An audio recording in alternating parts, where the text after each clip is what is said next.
Hey everybody, I'm back. Figured that I wanted to do another scope today because this has been on my mind and I wanted to talk with you about funding. There's been a lot of conversations lately about funding and investors and all that good stuff. And there are a lot of small businesses out there that are looking for funding. So I wanted to kind of make it a little bit easier for you so that when you start thinking of funding, you'll know where to start looking. I think that is the biggest complaint that a lot of people have, is that they can't find investors, or investors won't take their calls, or they don't know where to look. So I'm going to give you 3 places that you can look for to get funding for your startup or your business or your company. First, my name is Adrienne Graham. I am CEO and founder of Empower Me Corporation at empowerme.org. Hello, thanks for joining. Empowerme.org is my website. It's under construction, so don't be too critical about it, but I'm an author, published author. I have been in Forbes, I've been on MSNBC, I've been in Black Enterprise, so blah, blah, blah, blah, blah. I've been all that. You can Google me and see all what I've done. But I'm also a mentor for startup and accelerator programs for tech companies. And I'm around this a lot. So a lot of my mentees are talking about investors and finding investors and getting that funding and things like that. So I wanted to share with you 3 places that I think starting out that you should look for getting funding for your company. So let's start with this. First of all, you want to go to an accredited investor. So please write this down. An accredited investor. Now, there's nothing wrong with sites like Kickstarter and GoFundMe and things like that. But here's the problem, guys. You're dealing with people who are average, everyday Joes and Janes who have some money to invest, and they put money in there and they expect something in return for their investment. Well, all investors expect something in return for their investment. Just keep that in mind. You have to, be able to have a return.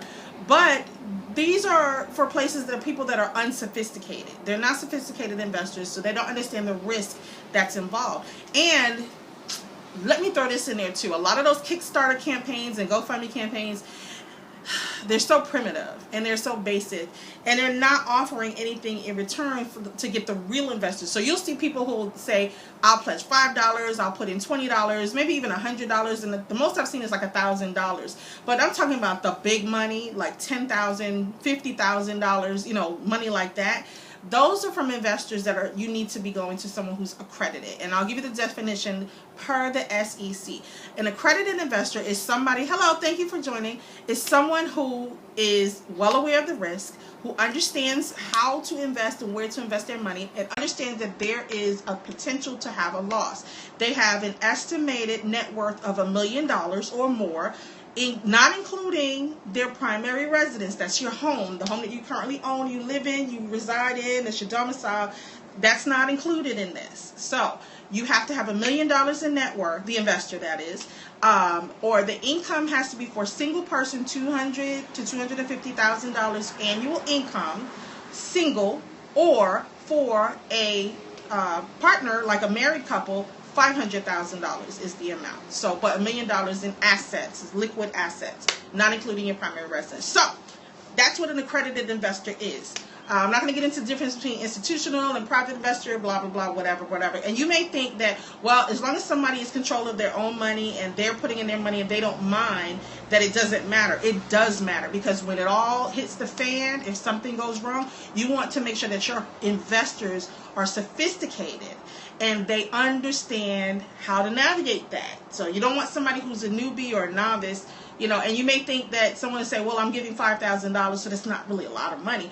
It is, depending on what they're investing in. And this is why I really, really stress to people, whether you're going to be an investor or not, to get investor education and understand the landscape. So let's get right into it, because I want to tell you the 3 places that you need to be looking to get investment dollars. So the first place is the most obvious, and you guys are going to be like, oh my God, you know what? This is not new stuff. Go to LinkedIn. Here's the thing. Thank you, Yellow Mitchell, for inviting people. LinkedIn is a treasure trove if you know how to use it correctly. Now, I used to have the premium membership where I would pay and get X amount of emails and things like that. But my network is vast enough where I don't need all of that. I don't need to invest money in that. It's not a necessity to me. I can still reach people. Remember when I said a couple of episodes ago that nobody's untouchable?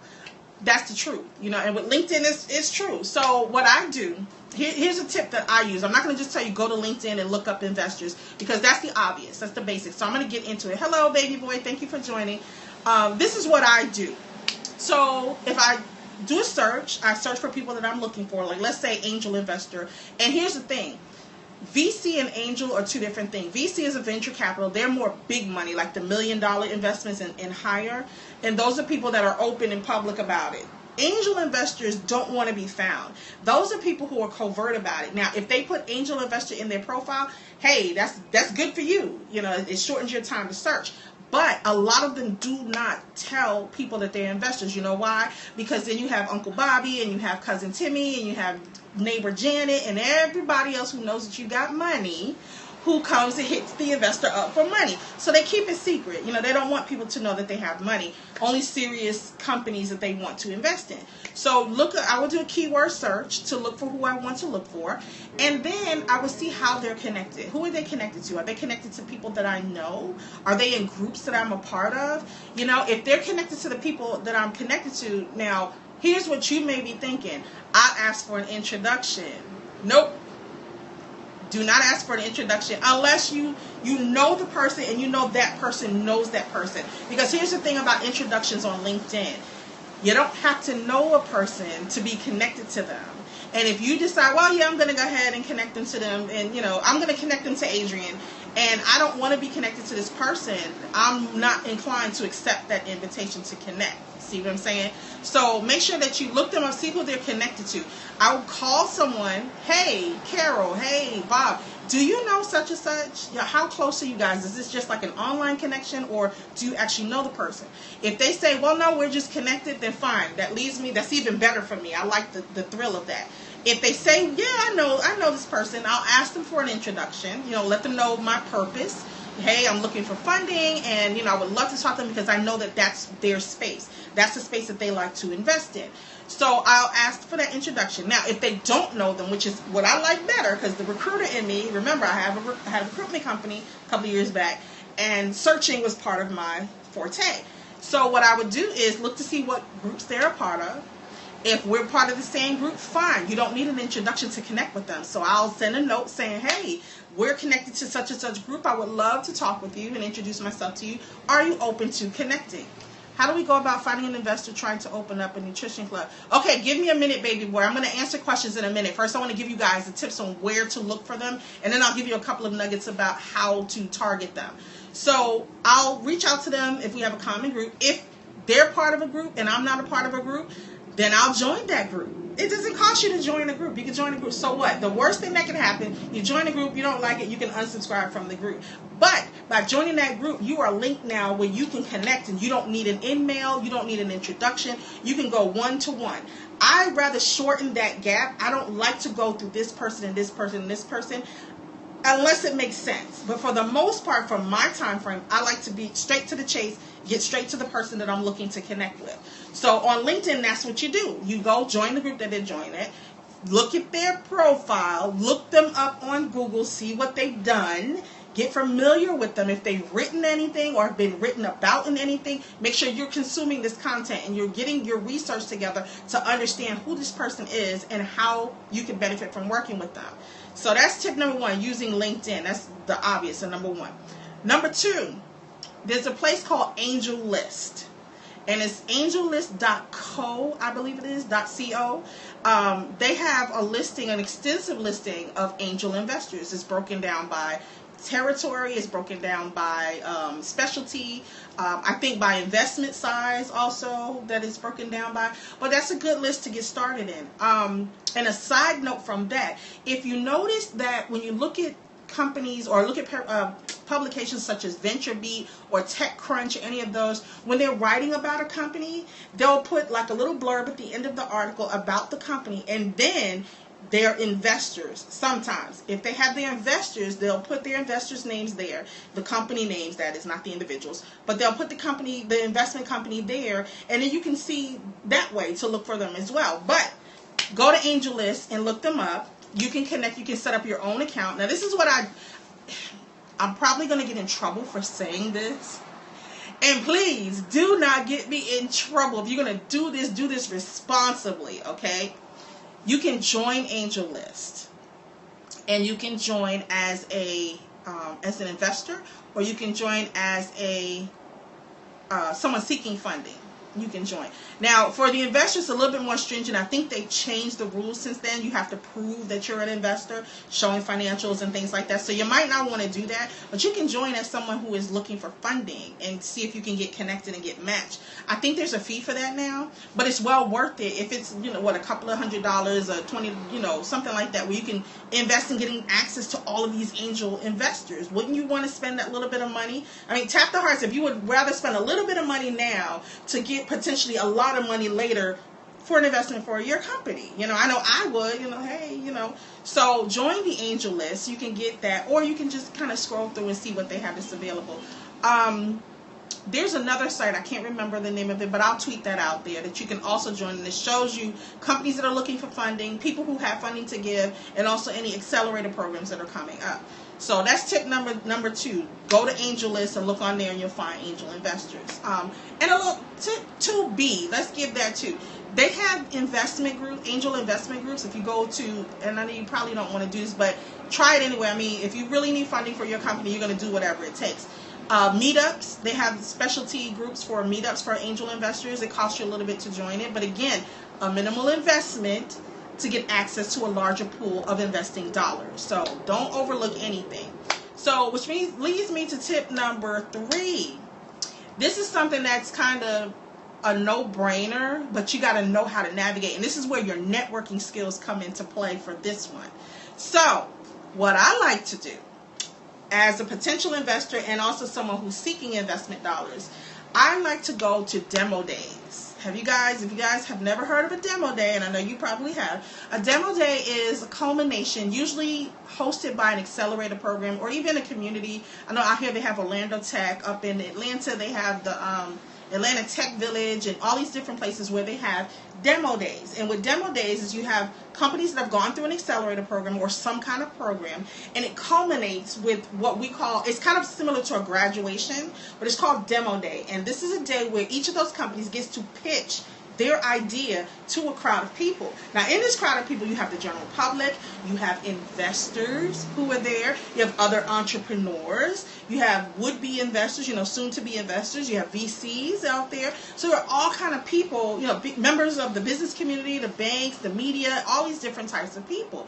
So you go to demo day. This is where you have to be laser focused in your networking grind. You have to, I don't want to hear I'm an introvert. I don't want to hear I'm a wallflower. I don't want to hear, I don't know how to network and I don't want to, no, that's bullcrap. You need to get with networking, okay? That's what you need to do if you want to be able to get and meet with these people, because by networking is the only way you're going to uncover who these people are. So a demo day is a perfect opportunity. I know they have them in the major cities. They have them in Philly, they have them in New York, they have them in Boston, in LA, San Francisco, San Jose. They have them in Atlanta, Orlando, Austin, Texas, all over the place. Even in the Midwest, Iowa, in Des Moines, Iowa, Omaha, Nebraska, all of these different places where they have these places where they have demo days. So get to the demo days and even sit in on a couple of them and observe for a little bit, and you'll know. If you start with me, because I have the recruiting background, I'm a good observer, and I watch people, and I listen to body language, and I look at the body language, and I listen to what they say, and you can identify who a potential investor is by the way they carry themselves. So that's a whole other lesson. I'm not going to get into that right now. But yeah, demo days are the third place that you can go to look. Now there are many, many more, and I teach these things when I do my investment, how to get investor attention in dollars course that I do, which is not coming up yet. I'll let you guys know when it's coming up. But there are so many other ways that you can find investment dollars. Now, to Baby Boy's point, if you're still on the episode, Baby Boy, please put a thumbs up in the comment section so I can answer your question directly. I want to be able to answer that. But if you guys have any questions about getting investment dollars, and I also want to talk a little bit about knowing when you should go out for investment dollars. There you are, Baby Boy. I want to talk about what's the right time, and that's a whole other episode that I'm going to do, but all right, there you go, good. So let me just finish this point, then I'll get right into that. So a lot of people go in too early. If you watch Shark Tank or any of those other shows, they'll tell you sometimes, you know what, you got a good idea, but you're too early. It's not a business yet. It's not a company. You got to make sure that your company has a scalable plan. You got to make sure that you have some traction. And by traction, I mean customers, paying customers. And those of you with tech businesses or online businesses where it's freemium model or is free subscribers and hope to convert them in, that is not the same thing. Users are not consumers. Write that down. Users are not consumers. Okay? Everyone here watching Periscope consumes, they watch it. They're users. They use it to get information. They use it to pass the time of day. They use it to get what they need to get, but they're not buying anything off of Periscope. Well, some people are. I mean, some people are popular with that, but you got to think long term. You don't want that, one and done kind of thing. You want to make it, you don't want it transactional. You want to build a relationship with your customers. So that's a whole other lesson. We're not going to get into that. So, to Baby Boy, to your question, now you said, how do I get investors for a nutritional company is what you said. Well, what you need to do is focus on investors who have, I'm an Herbalife independent distributor for Herbalife and part of our company or business. Okay, so that's different. That's different because you're an independent distributor. It's not, let me put it this way. There are very few, let's open up a nutrition club. Okay, this nutrition club, are they giving you an opportunity to buy into this nutrition club as like a franchise maybe? Is that what it is? You get yes or no on that question. Because I want to give you the right information. I don't want to send you in circles.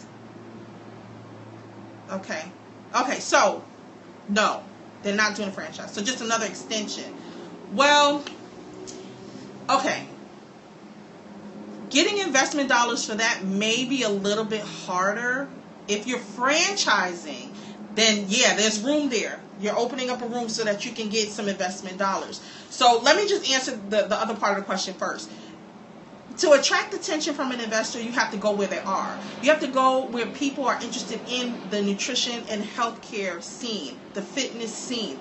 Those are the kind of people you need to go. Now, for you, I would not say, okay, well, go over to someone who's doing biotech. It's not the same thing. They're not going to understand your landscape. That's not their area of expertise, and they're not going to put their money in that. So if you watch Shark Tank and you see how they say, well, you know what, I love it, but that's not my lane. That's not what I usually know. I'm not going to invest because I don't understand, so I'm out. Same thing. Investors like to invest in what they know and they like and they trust. And it's the same thing when you invest, like if you invest in stock, you're not going to invest in something you've never heard of before and you don't know has the potential to make money or even understand how they make money. You're going to focus on the stocks that you know how they operate, how they make money, how the business model works. It's the same thing. The investors are going to want to know first, how is this business viable? Is it scalable?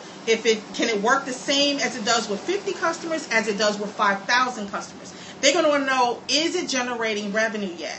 Is the potential there to generate revenue? And when you do generate revenue, is it going to be profitable or is it going to be in the black? So you have to have all those variables in place before you even approach them. When you do approach them, make sure that they understand your vertical, they understand your market, because if they don't, they're not going to listen to you or give you time of day. Again, for you, I would say start with LinkedIn. Do a search. Go on Google. Do a search. And look for investors who invest in nutritional businesses, healthcare, nutrition, fitness. Those are the keywords that you should be looking at when you search. And add that to investors. And then you start pulling up and see who comes up under those categories. If you have articles, because more than likely articles will come up, look at those articles and see the names that are being mentioned. And when you find these names, research those names. See what they've invested in, because sometimes people will make it public what they invest in, sometimes they don't. But if they do, then good for you. You know, you have something to work with. But make sure that you are finding out who they have invested in before, how much they've invested, if that's public knowledge. And then what I would do if I were you, call those people they invested in. Call those companies. Find out how the relationship worked. Was it just a check? Did they provide guidance and advice? Did they do any kind of hands-on, any connections or any kind of resources that they brought to the table besides a check? Those are all things that you need to be thinking of when you decide you want to go for funding. It's not, and I'm going to say this again, everybody watching, please understand this. Getting investment dollars is, number one, it's not the end game. It's just the beginning, because there's a lot of work that goes in once you get that check. Number two, Getting angel investing or VC investing money is hard. It's hard. There are so many people that pitch them every single day. The more prepared that you are, the more research that you have, the more understanding that you have of what they understand of the industry and who they've already invested in, that puts you in a driver's seat. That puts you in an advantage. Not getting cocky, but it puts you in an advantage, and you have to leverage that. So that's the best advice that I can give you for something like that. The other thing I can tell you, since you're part of Herbalife, and full disclosure, I don't deal with multi-level marketing or network marketing companies, so those are not my clients.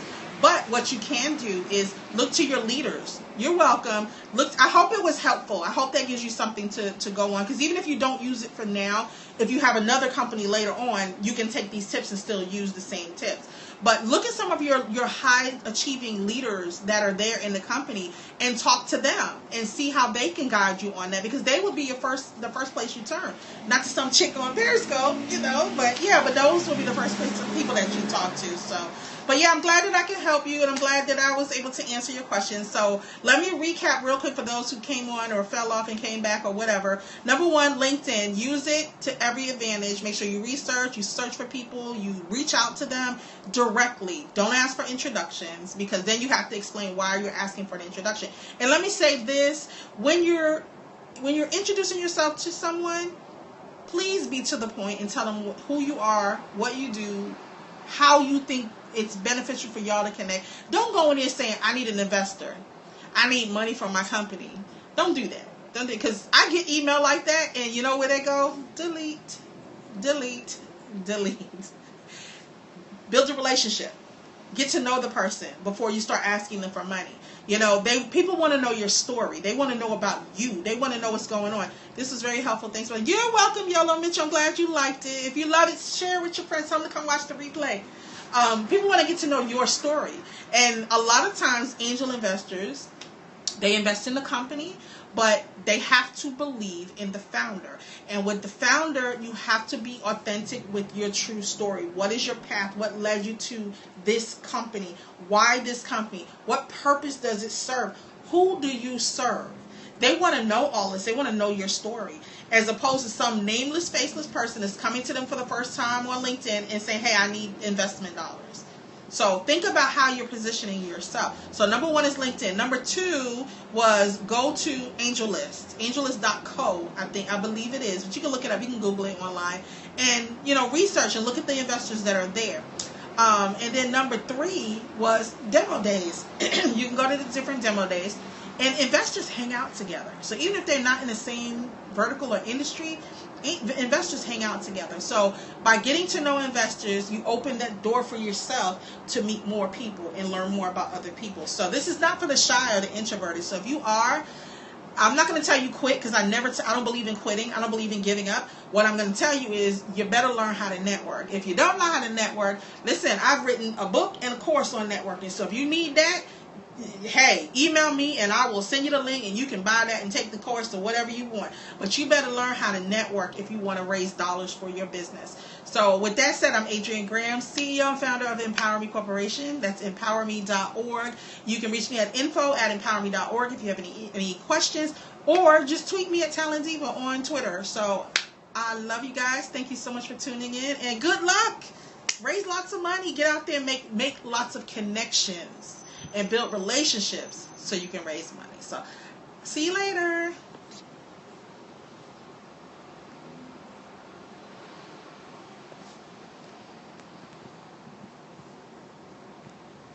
It doesn't want to turn off. All right, now I'm going back.